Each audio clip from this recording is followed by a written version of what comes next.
আসসালামু আলাইকুম ভিউয়ার্স।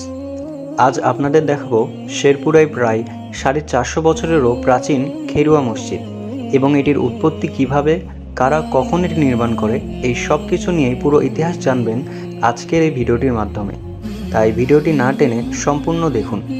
আর যারা ফেসবুকে ভিডিওটি দেখছেন তারা এমন ভিডিও পেতে অবশ্যই পেজটি একটু ফলো দিয়ে রাখুন। আর যারা ইউটিউবে এখনও আমাদের চ্যানেল সাবস্ক্রাইব করেননি দয়া করে চ্যানেলটি সাবস্ক্রাইব করে দিন।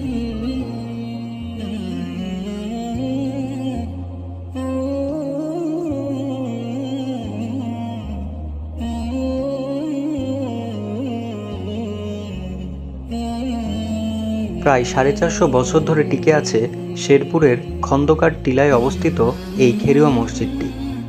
আব্দুস সামাদ ফকির নামে একটা লোক আসে আরব থেকে, এসে মির্জা মুরাদকে বলে এখানে একটা মসজিদ তৈরি করা হোক। তখন মির্জা মুরাদের সম্মতিতেই এখানে মসজিদ নির্মাণের কাজটি শুরু হয়।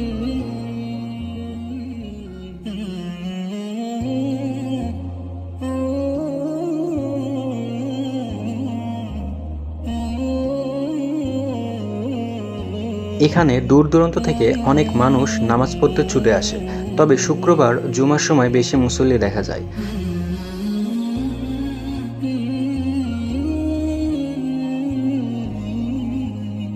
আর এখানে দূর দূরান্ত থেকে নামাজ পড়তে আসা মুসল্লি বা যারা মসজিদটি দেখতে আসে তাদের সিগনেচার নিয়ে রাখা হয়। কর্তৃপক্ষের সাথে কথা বলে জানা যায় এটা মূলত কত মানুষ দেখতে আসছে তার হিসাব রাখার জন্য এই সিগনেচারটা নেওয়া হয়।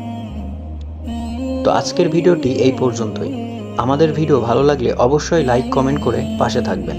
এছাড়া এই মসজিদ সম্পর্কে কারো কোনো তথ্য জানার থাকলে কমেন্ট করে জানাবেন, অবশ্যই আপনাদের কমেন্টের রিপ্লাই দেওয়া হবে।